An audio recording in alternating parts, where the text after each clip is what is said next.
여러분, 안녕하십니까? 진정한 부귀영화가 어디에서 오는지 아십니까? 여러분이 우연이든 필연이든 이 영상을 보게 된 것은 모두 하늘의 뜻입니다. 만약 여러분이 진심으로 귀 기울여 듣는다면 여러분의 인생은 이제부터 순풍에 돛단 듯 순조로워지고 재물운이 트이며 한 걸음 한 걸음 승승장구하게 될 것입니다. 만약 여러분이 버는 돈 한 푼 한 푼이 모두 힘든 노동의 대가라면 이번 생에 부귀영화를 누릴 가능성은 높지 않습니다. 기껏해야 그저 풍족한 생활 수준에 도달하는 것이 전부일 겁니다. 왜 우리는 그저 중산층의 삶을 바라면서 최고조의 부유함은 감히 꿈꾸지 못하는 걸까요? 도리는 매우 간단합니다. 성실함과 부지런함은 우리를 중산층 수준까지 이끌어주지만 인간의 노력이란 그 한계에 도달할 수밖에 없기 때문입니다. 옛말에 이르기를 작은 부자는 부지런함에서 오고 큰 부자는 하늘이 내린다고 했습니다. 운명에 있다면 반드시 얻게 될 것이고 운명에 없다면 억지로 구하지 마십시오. 모든 것은 운명에 달려 있으며 인간이 모든 것을 결정할 수는 없습니다. 비록 당신의 기계가 하늘을 찌를 듯 높아도 운이 따르지 않으면 결코 부자가 될 수 없습니다. 동의하십니까? 만약 이 늙은이의 말이 이치에 맞다고 생각되시면 먼저 좋아요 버튼을 눌러주십시오. 그렇다면 진정한 부귀영화는 과연 어디에서 오는 걸까요? 오늘 제가 그 점을 명확히 말씀드리겠습니다.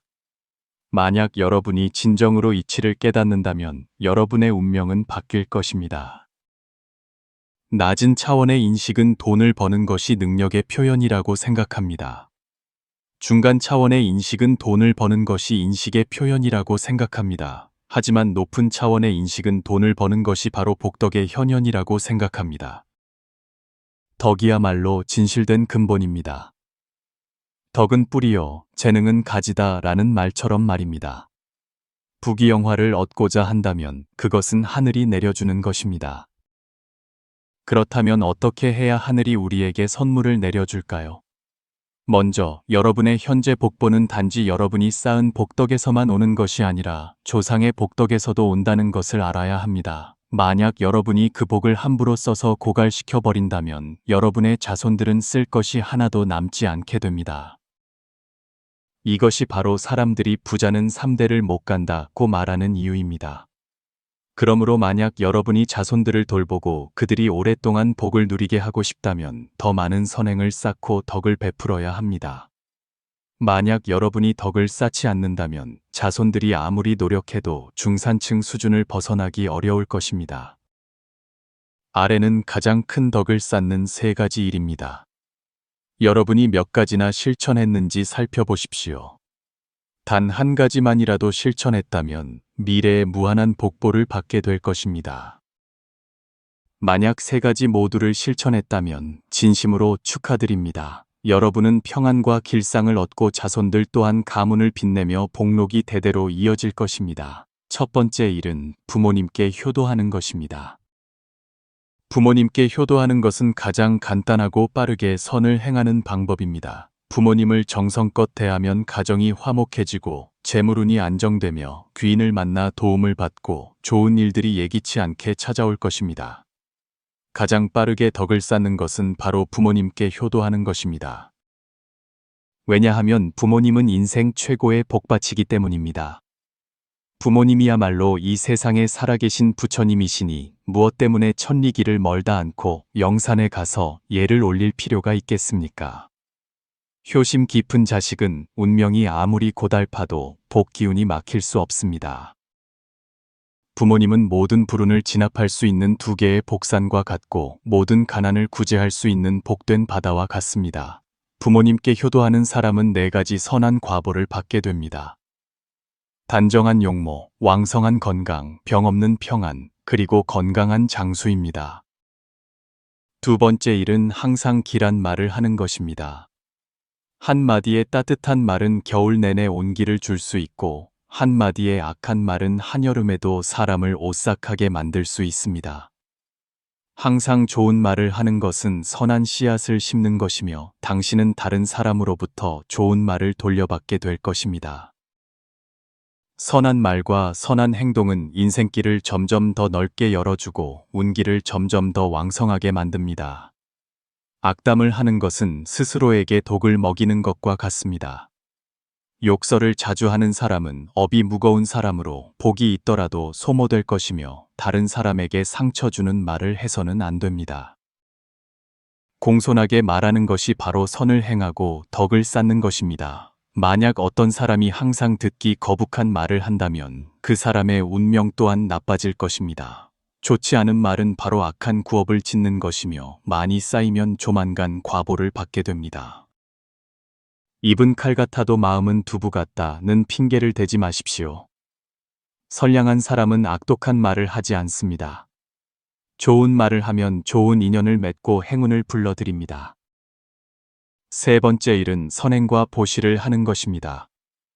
오이를 심으면 오이를 얻고 콩을 심으면 콩을 얻습니다. 재물운이 좋아지기를 원한다면 자주 보시를 해야 합니다. 부모님께 보시하는 것은 본래 고통받는 사람이 해야 할 일입니다. 사업이 번창하기를 원한다면 다른 사람의 일을 도와주십시오. 무언가를 얻고 싶다면 먼저 다른 사람이 그것을 얻도록 도와주십시오. 우리는 흔히 선행과 보시가 다른 사람을 돕는 것이라고 생각하지만 사실은 자기 자신을 구하는 것입니다. 왜냐하면 어려움이 닥쳤을 때 선행으로 쌓은 복보가 우리를 재앙에서 벗어나게 하고 흉한 일을 길한 일로 바꾸어 주기 때문입니다. 오이를 심으면 오이를 얻고 콩을 심으면 콩을 얻듯 무엇을 수확하고 싶다면 스스로 그것을 심어야 합니다. 당신이 다른 사람을 도울 때 실은 자기 자신을 돕고 있는 것입니다. 사랑할 줄 아는 사람은 사랑을 돌려받고 섬길 줄 아는 사람은 섬김을 받게 됩니다. 당신은 손해를 본다고 생각할지 모르지만 실제로는 전혀 손해보지 않습니다. 당신이 재물을 나누면 2배로 돌려받을 것이고 당신이 친절을 베풀면 무한한 복보를 받게 될 것입니다. 당신이 기꺼이 선한 마음을 나눌 때 당신은 지혜와 총명을 얻게 될 것입니다. 반대로 만약 당신이 다른 사람에게 불안, 증오, 분노, 슬픔을 가져다 준다면 당신 또한 그 2배를 과보로 받게 될 것입니다. 보시야말로 온 가족을 위한 복밭을 가는 것이며 대대손손 부귀영화를 창조하는 것입니다. 수행하는 사람들이 왜 죽음을 두려워하지 않는지 아십니까? 그들은 우주의 진리를 깨달았기 때문입니다. 죽으면 어디로 갈까요? 당신은 정말로 죽을 수 있을까요? 반야심경에 명확히 나와 있듯이 당신의 영혼은 본래 나지도 않고 없어지지도 않으며 더럽지도 않고 깨끗하지도 않으며 늙지도 않고 줄지도 않습니다. 이른바 죽음이란 단지 이 방에서 저 방으로 옮겨가는 것일 뿐입니다. 인간이 이 세상에 온 것은 점수를 쌓고 레벨을 올리기 위함입니다. 이해하시겠습니까? 눈에 보이는 점수는 바로 당신의 은행 계좌에 있는 숫자, 즉 돈이라고 불립니다. 그렇다면 보이지 않는 점수는 무엇이라고 불릴까요? 그것이 바로 수행입니다.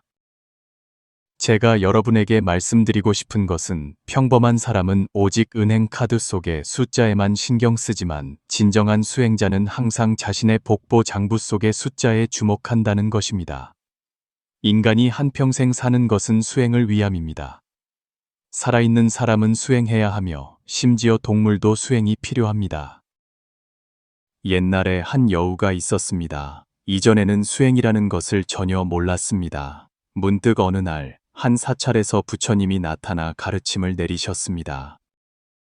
네오는 반드시 수행해야 한다. 수행을 마치면 너는 득도하여 구미호가 될 것이고 다음 생에는 윤회의 고통에서 벗어날 것이다. 여우가 부처님께 물었습니다. 그럼 어떻게 수행해야 합니까? 부처님이 답하셨습니다. 내가 한 사람을 도울 때마다 지혜의 꼬리가 하나씩 자라날 것이다. 네가 9개의 꼬리를 모두 얻어 구미호가 되면 너는 득도하여 신선이 되고 윤회에서 벗어날 것이다. 그때부터 여우는 사람을 도와야 한다는 것을 깨달았습니다. 그가 처음으로 도운 사람은 과거 시험을 보러 서울로 가던 한 선비였습니다. 허물어져가는 사당에서 선비는 중병에 걸려 치료할 돈도 없이 죽어가고 있었습니다. 여우는 선비를 보고 물었습니다. 나는 수행 중인 여우다. 내 소원 한 가지를 들어줄 수 있다. 무엇을 원하든 말해보아라. 선비가 대답했습니다. 병이 낫고 싶소. 서울에 가서 과거에 응시하고 싶소. 나는 반드시 급제하여 청렴한 관리가 되어 백성들에게 복리를 가져다 줄 것이오. 여우는 그의 소원을 이루어 주었고 그 직후 새로운 꼬리가 하나 자라났습니다. 그는 매우 기뻐하며 그때부터 다른 사람들을 돕는 여정을 시작했습니다. 한 사람을 도울 때마다 꼬리가 하나씩 자라났습니다. 8번째 사람까지 돕자 그는 8개의 꼬리를 갖게 되었고 이제 한 사람만 더 도우면 구미호가 되어 득도할 수 있다는 생각에 매우 흥분했습니다. 하지만 그가 9번째 사람을 도우려 할 때 매우 기이한 현상을 발견했습니다. 새로운 꼬리가 자라났지만 첫 번째 꼬리가 힘을 다해 빠져버린 것입니다. 그때부터 여우는 끝없는 순환에 빠졌습니다. 한 사람을 도우면 새 꼬리가 자라나지만 동시에 낡은 꼬리 하나가 빠져버렸습니다. 200년이 흘러도 여우는 여전히 8개의 꼬리를 가진 여우였습니다. 그는 점점 지쳐갔고 혹시 부처님이 자신을 속인 것이 아닐까 생각하기 시작했습니다. 어느 날 여우는 다시 허물어져가는 사당에 갔습니다. 이번에도 과거를 보러 서울로 가는 선비였는데 매우 낯이 익었습니다. 여우는 그를 보았지만 예전처럼 선행을 할 의욕이 없었습니다. 그는 나른하게 말했습니다. 말해보아라. 나는 8꼬리 여우다. 내 소원 한 가지를 들어줄 수 있다. 선비가 놀라 외쳤습니다. 세상에 정말로 8꼬리 여우가 있다니 그는 여우보다 더 흥분했습니다. 선비가 말했습니다. 나를 따라 집으로 가자. 무슨 소원을 빌지 생각해보겠다. 여우는 마지못해 따라갔지만 마음은 편치 않았습니다. 그 후 선비는 이 8꼬리 여우가 분명 신선인데 어째서 전혀 즐거워 보이지 않는지 이상하게 생각했습니다. 여우는 선비에게 지난 200년간의 수행 과정을 모두 털어놓고는 조급하게 재촉했습니다. 애어서 소원을 말해라. 나는 도와주고 나서 다른 사람을 또 도우러 가야 한다. 선비가 되물었습니다. 어떤 소원이든 다 들어줄 수 있는가? 여우가 대답했습니다. 내가 말하기만 하면 어떤 소원이든 들어줄 수 있다. 선비는 잠시 생각에 잠기더니 말했습니다. 만약 정말로 내 소원 한 가지를 들어줄 수 있다면 내 소원은 네가 9번째 꼬리를 얻어 구미호가 되어 득도하는 것이다. 여우는 그 자리에 얼어붙었습니다. 그는 눈물을 터뜨리며 말했습니다. 내가 수년간 의협심으로 사람들을 도왔지만 내가 도운 사람들은 모두 자기 자신만 생각했지 아무도 나를 신경 써주지 않았다. 어째서 너는 나를 돕고 싶어 하는가? 그때 선비는 서재로 들어가 8꼬리 여우가 그려진 그림 한 폭을 가져와 말했습니다. 200년 전 우리 조상님께서 허물어진 사당에서 한 여우를 만났다고 하셨네. 바로 그 여우가 조상님의 목숨을 구하고 그분이 성현이 되어 청렴한 관리로서 백성들에게 복리를 가져다 줄 수 있도록 도와주었다네. 그때부터 우리 가문에는 8꼬리 여우를 만나면 반드시 그 은혜에 보답하고 그의 소원을 이루어주라는 가르침이 대대로 전해져 내려오고 있네. 바로 그 순간 여우는 모든 것을 깨달았습니다. 그는 마침내 부처님께서 열반에 드시기 전에 하셨던 말씀을 이해하게 되었습니다. 중생을 구제하고자 하면 도리어 중생에게 구제받으리라. 당신이 다른 사람에게 잘 대해줄 때 그 사람이 좋아질지는 확실치 않지만 당신은 분명 점점 더 좋아질 것입니다. 만약 당신이 온종일 다른 사람을 해칠 궁리만 한다면 그들을 해치지 못할 수도 있지만 결국에는 확실히 당신 자신이 해를 입게 될 것입니다. 만약 당신이 다른 사람을 계산적으로 대하면 결국 다른 사람에게 계산적으로 당하게 될 것입니다. 만약 당신이 다른 사람을 온전히 이루어준다면 결국 다른 사람에게서 온전함을 받게 될 것입니다. 부처님께서 왜 육식을 하지 않으셨는지 아십니까? 깨달음을 얻으신 후 만물이 본래 한 몸이며 중생 모두가 형제이고 온 세상이 단지 자기 자신과의 놀이에 불과하다는 것을 깨달으셨기 때문입니다. 만약 그분이 물고기 한 마리를 드신다면 어떤 관점에서는 자기 자신의 일부를 드시는 것입니다. 그분이 물고기에게 상처를 입힌다면 그것은 곧 자기 자신에게 상처를 입히는 것입니다. 저는 여러분 중 누구도 자신이나 가족에게 재앙이 닥치기를 바라지 않을 것이라 믿습니다. 그렇다면 다른 사람에게 상처를 주지 마십시오. 왜냐하면 모든 것은 결국 당신 자신에게 돌아올 것이기 때문입니다. 그러니 이 세상에서 잘 살고 싶다면 사실 매우 간단합니다. 당신이 만나는 모든 사람을 더 나은 사람으로 만들려고 노력하십시오. 그러면 당신은 점점 더 나아질 것입니다. 반대로 만나는 사람마다 계산하고 음모를 꾸미고 해를 끼치려 한다면 당신 자신이 나빠지는 것도 매우 쉬운 일입니다. 사람을 때리고 복수한다면 당신은 확실히 더 나쁜 사람이 될 것입니다. 왜냐하면 우주는 당신에게 미친 듯이 되갚아줄 것이기 때문입니다. 다음으로 이 부분이 여러분 모두의 마음에 들기를 바랍니다. 이 세상의 부, 건강, 행복, 행운, 귀인, 그리고 여러분이 바라는 모든 좋은 것들은 복보의 현현입니다. 반대로 질병, 고통, 재앙은 모두 업장의 현현입니다. 그렇다면 도대체 어떻게 복보를 쌓을 수 있을까요? 우리는 종종 듣기도 하고 무심코 말하기도 합니다. 저 사람이 선행을 하나 해서 누군가를 구했으니 정말 공덕이 무량하다고요. 하지만 정말로 좋은 일을 하는 것이 무량한 공덕일까요? 많은 분들이 말했듯이 저는 매일 경전을 읽고 매일 부처님께 공양을 올리고 매일 절을 하고 매일 향을 피우는데 이것이 공덕입니까? 경전을 몇 번 읽고 몇 번 필사하는 것이 공덕일까요? 그런 것들은 공덕이 아닙니다. 그렇다면 진정한 공덕이란 무엇일까요? 당신이 하는 일이 자선을 위한 것이라고 생각하고 자선을 행할 때 사실 그것은 이미 자선이 아닙니다. 당신이 복보를 바라며 선행을 할 때 당신이 하는 일은 더 이상 복보가 아닙니다. 남북조 시대 양무제는 달마대사를 성대하게 맞이한 적이 있습니다. 그는 달마대사가 득도한 고승이니 자신의 공덕을 증명해 줄 수 있을 것이라 생각하고 물었습니다. 짐은 평생 수많은 사찰을 짓고 수많은 승려를 부양했는데 짐의 공덕이 매우 크지 않겠는가. 그러나 달마대사는 그저 미소를 지으며 말했습니다. 폐하께서는 티끌만큼의 공덕도 없으십니다. 그리고는 고개를 돌려 가버렸습니다. 수년 후 육조 해능의 제자가 같은 질문을 했습니다. 옛날 달마대사께서는 왜 양무제에게 공덕이 없다고 하셨습니까? 육조께서 답하셨습니다. 양무제는 평생 적지 않은 선행을 했으나 모두 무언가를 바라고 한 것이며 위를 향해 구하는 것이었다. 그러나 공덕은 본래 밖에 있는 것이 아니라 법신, 에파셴 외 자성지싱 안에 있기 때문이다. 그때부터 우리가 익히 아는 말이 생겨났습니다. 실천이 공공이요, 평등이 덕 뒤에이다. 매 순간 집착하지 않고 본성의 오묘한 작용을 항상 보는 것을 진실로 공덕이라 한다. 가장 간단하게 말하자면 양무제의 선행은 조건이 있었고 복보를 구하기 위함이었으며 바라는 마음에서 비롯된 것이었습니다.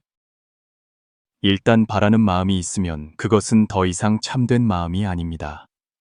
그러므로 공덕은 당신이 무엇을 하느냐에 있는 것이 아니라 그 순간 당신이 신념을 굳건히 지키고 사심 없고 순수한 마음을 가졌느냐에 있습니다. 당신이 오직 순수한 선한 마음으로 어떤 일을 할 때 그것이야말로 가장 큰 복보입니다. 불개서는 말합니다. 모든 사람은 본래 깨달음을 갖고 태어난다. 당신이 깨닫지 못하고 지혜를 얻지 못하는 것은 당신의 업장이 너무 두텁고 악업을 너무 많이 지었으며 복보는 너무 적기 때문이다. 따라서 불법에는 수행의 한 방편으로 선행을 하여 복보를 쌓는 것이 있습니다. 당신의 업장이 소멸되면 당신은 깨달음을 얻게 될 것입니다. 그렇다면 어떻게 업장을 소멸할 수 있을까요? 두 가지 일이 있습니다. 첫째는 새로운 업을 짓지 않는 것이고 둘째는 묵은 업을 갚는 것입니다. 어떻게 새로운 업을 짓지 않고 묵은 업을 갚을 수 있을까요? 단 한 문장으로 모든 사람이 모든 업장을 깨끗이 갚을 수 있습니다. 다른 사람이 나를 어떻게 대하는가는 그들의 업이고 내가 다른 사람을 어떻게 대하는가는 나의 업이다. 그들이 당신에게 나쁘게 대해도 괜찮습니다. 그것은 그들의 업이고 그들이 갚아야 할 것입니다. 하지만 당신이 다른 사람을 어떻게 대하는가는 당신의 업입니다. 그러므로 우리는 우리 인생에 나타나는 그 누구에게도 상처를 주어서는 안 됩니다. 우리 모두 함께 수행하고 함께 선행을 하여 더 많은 사람을 돕기를 바랍니다. 인생은 바로 수행의 여정입니다. 인간뿐만 아니라 동물도 이 세상에 수행하러 온 것입니다. 여러분, 서유기를 보신 적 있습니까? 우리의 인생도 경전을 구하러 가는 여정과 같습니다. 산다는 것은 서천으로 경전을 구하러 가는 것입니다. 하지만 가져와야 할 경전은 서천에 있는 경전이 아니라 팔립 난가지의 고난입니다. 바로 우리의 경험이야말로 진정한 경전입니다. 만약 목적이 단지 천축에서 경전을 가져오는 것이었다면 손오공은 근두운 한 번이면 도착했을 것입니다. 이야기 속에는 스승과 제자가 있지만 사실 경전을 구하는 여정은 우리 각자의 이야기입니다. 스승이 어디 있고 제자가 어디 있겠습니까? 모든 것이 바로 자기 자신입니다. 그 5인물은 우리 각자 안에 있는 5가지 욕망, 즉 탐, 탄, 진, 첸, 치치, 맨, 위, 이를 상징합니다. 오늘 당신이 사기를 당하고 투자를 유혹받고 다른 사람에게 이용당하는 것은 당신이 탐욕스럽기 때문입니다. 탐욕이 없다면 아무도 당신을 속일 수 없습니다. 오늘 당신은 왜 다른 사람과 다툽니까? 당신의 마음에 성냄이 일어났기 때문입니다. 우리는 항상 수행에 대해 이야기합니다. 그렇다면 수행은 무엇을 닦는 것일까요? 마음을 닦는 것일까요? 감정을 닦는 것일까요? 탐, 진, 치, 만, 의를 닦는 것일까요? 현재 수행에 대해 말하는 사람들이 많지만 수행의 본질은 무엇일까요? 수행의 본질은 바로 영혼의 격을 높이는 것입니다. 여러분, 이 세상에서 왜 사람마다 운명이 다른지 아십니까? 각자의 영혼의 격이 다르기 때문입니다. 2,500년 전 부처님께서 우리에게 명확히 설법하셨습니다. 그분은 세상 사람들을 6가지 영혼의 차원으로 나누셨습니다. 첫 번째 차원은 지옥도, 두 번째는 아귀도, 세 번째는 축생도, 네 번째는 인간도, 그 위는 아수라도, 그리고 천상도입니다. 우리 각자는 태어날 때부터 다른 차원의 영혼을 가지고 태어납니다. 그렇다면 살아있으면서도 지옥처럼 사는 사람이 있다고 생각하십니까? 묻겠습니다. 지금 이 순간 암으로 병원에 누워 몸이 잘려나가는 고통을 겪는 사람이 있습니까? 바로 그 순간 그들은 지옥에서 살고 있는 것입니다. 묻겠습니다.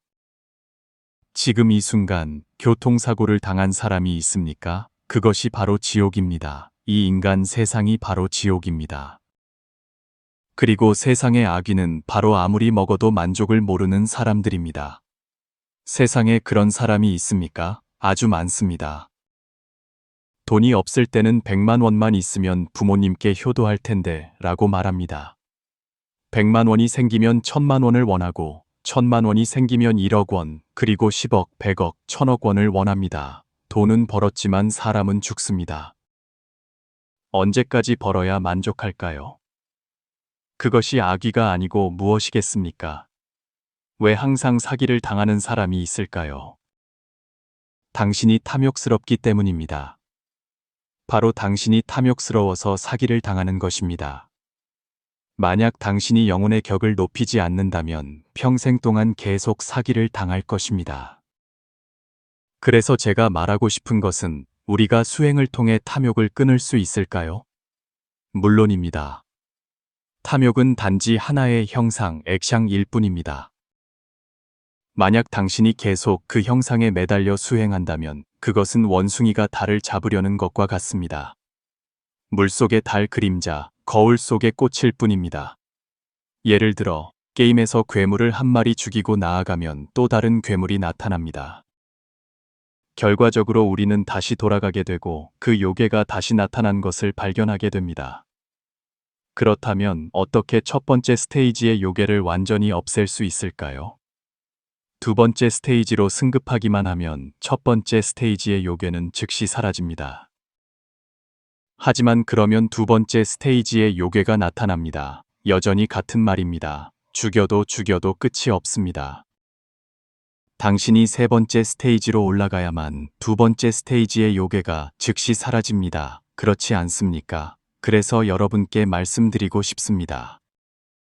모든 것을 해결할 수 있는 단 한 가지 방법은 바로 당신이 세 번째 차원으로 승급해야 한다는 것입니다. 당신이 세 번째 차원으로 올라서기만 하면 탐욕은 즉시 사라집니다. 제 말뜻을 이해하시겠습니까? 그때가 되면 탐욕은 더 이상 존재하지 않고 족쇄는 저절로 풀려 떨어집니다. 세상에는 이런 사람도 있지 않습니까?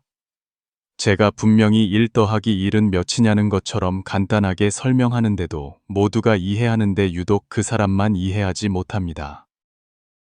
그렇다면 그보다 조금 더 높은 것은 무엇일까요? 바로 인간도입니다. 인간도는 바로 선한 마음입니다. 많은 사람들이 인간도에서 왔지만 인간도에 사는 사람은 오직 선샨텀이라는 한 글자만 있을 뿐 너무 선량해서 나쁜 것조차 없습니다. 인간도에 사는 사람은 비록 삶이 화려하지는 않지만 큰 재앙을 만나지도 않고 피비린내 나는 참극도 없으며 너무 큰 재앙을 겪지도 않습니다. 제가 말하고 싶은 것은 우리 각자는 모두 육도윤회 속에서 살고 있으며 수행이란 바로 그 도, 다오들을 벗어나는 것입니다. 그렇다면 어떻게 영혼의 격을 높일 수 있을까요? 두 가지 방법이 있습니다. 하나는 느리고 하나는 빠릅니다. 당신이 어떤 방법을 선택할지 보십시오. 느린 방법은 복보를 쌓는 것입니다. 복보를 한 단계 한 단계 쌓아 특정 단계에 이르면 한 계단 올라서고 다시 쌓아서 또 한 계단 올라섭니다. 그래서 수행하는 사람들 중에는 수행이 곧 복보를 닦는 것이라고 말하는 사람도 있습니다. 평범한 사람은 은행 통장의 숫자를 위해 살지만 깨달은 사람들이 무엇을 위해 노력하는지 아십니까? 그들은 영혼의 저축 통장에 복보의 숫자를 쌓고 있습니다. 그래서 제가 말하고 싶은 것은 수행의 본질은 자신을 업그레이드하는 것입니다. 예를 들어 왕양명은 태어날 때 네 번째 차원에 있었지만 연광은 태어날 때부터 더 높은 차원에 있었습니다. 그래서 그는 태어나면서부터 왕자였고 후궁이 3,000명에 이르며 매우 호화롭게 살았습니다. 하지만 왕양명은 어릴 때부터 어떻게 하면 좋은 일을 할까, 어떻게 하면 더 많은 사람을 도울까를 항상 생각했습니다. 그래서 그는 끊임없이 승급했습니다. 반면 연광은 온종일 반란을 일으켜 황제가 될 생각만 했습니다. 연광의 그 반란 행위 하나 때문에 수많은 선량한 백성이 흩어지고 수많은 병사가 전쟁터에서 죽어야 했습니다. 그는 본래 복보가 있었지만 그 잘못된 행동 하나 때문에 즉시 지옥도로 떨어졌습니다. 그럼 연광은 결국 어떻게 죽었을까요? 능지처참을 당했습니다. 한 조각 한 조각 총 3777번의 칼질을 당했습니다. 그뿐만 아니라 그의 아내와 자식들도 모두 벗어날 수 없었고 가장 어린 6개월 된 아들은 9살이 될 때까지 키워졌다가 죽임을 당했습니다. 당신은 어차피 죽는 것이니 기껏해야 18년 후에 다시 대장부가 되면 된다고 생각할 수도 있습니다. 너무 많이 생각하셨습니다. 당신이 과연 다시 대장부가 될 수 있을까요? 아마도 인간도로 다시 돌아오지 못할 가능성이 매우 높습니다. 그것이 복보를 쌓는 느린 수행 방법입니다. 이제 더 빠른 방법에 대해 말씀드리겠습니다. 자신을 승급시키는 것은 사실 매우 간단합니다. 우주의 에너지 보존 법칙, 주파수 공명 법칙에 근거합니다. 영혼의 차원이 첫 번째 단계에 있는 사람이 매일 8번째 단계에 있는 사람과 함께 있다면 무슨 일이 일어날까요? 첫 번째 단계에 있는 사람은 즉시 끌어올려질 것입니다. 만약 영혼의 차원이 네 번째 단계에 있는 사람이 온종일 첫 번째 단계에 있는 사람들과 함께 있다면 그 또한 끌어내려질 것입니다. 6번째 단계에 들어섰을 때의 상태가 어떤지 아십니까? 문을 나서면 기쁨을 만나고 귀인을 만나며 몸이 건강하고 만사가 뜻대로 되며 생각하는 대로 이루어집니다. 여러분도 그런 삶을 살고 싶지 않으십니까?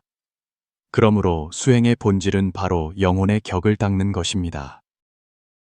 사람이 이 세상에 온 가장 큰 목적은 영혼이 떠나갈 때 왔을 때보다 조금 더 높아지는 것입니다. 우리의 영혼은 강등되어서는 안 되고 승급되어야 합니다. 주변 사람들을 한번 관찰해 보십시오.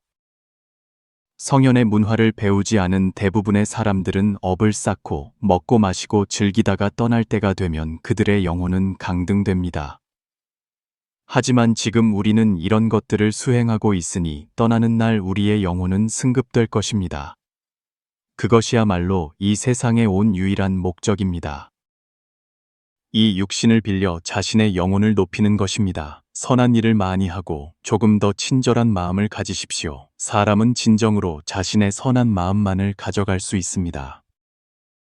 당신이 이 세상에서 겪는 모든 고난은 당신을 파괴하기 위함이 아니라 당신을 깨우치기 위함이며 당신이 깨닫게 하기 위함입니다. 대오각성, 다우죄셩 을 이룬 모든 사람들은 한때 더 이상 구할 수 없을 것 같던 단계를 겪었습니다. 마음이 죽지 않으면 도가 생기지 않습니다. 사람이 막다른 길에 이르렀을 때 바로 그때가 신령이 길을 열어주기 시작하는 때입니다. 이미 막다른 궁지에 몰렸다면 자신이 모든 장벽을 찢어버리고 있다고 생각하십시오. 끝까지 시청해 주셔서 감사합니다.